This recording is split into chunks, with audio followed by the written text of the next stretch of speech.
الرحمن الرحیم۔ چاند کے فوائد۔ اللہ تعالیٰ نے ہمارے فائدے کے لیے چاند بنایا۔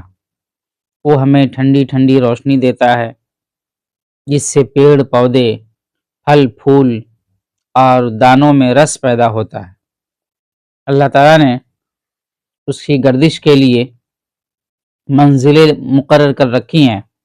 وہ ہر روز ایک منزل طے کرتا ہے اور آخر میں گھٹتے گھٹتے کھجور کی پرانی شاخ کی طرح رہ جاتا ہے۔ جہاں چاند کی روشنی اور اس کی گردش سے بے شمار دنیاوی فائدے حاصل ہوتے ہیں، وہیں ان کے ذریعہ عبادت اور حج وغیرہ کے اوقات بھی معلوم ہو جاتے ہیں۔ غرض چاند کا روشنی پھیلانا، اس کا گھٹتے بڑھتے رہنا قدرت خداوندی کی زبردست نشانی ہے۔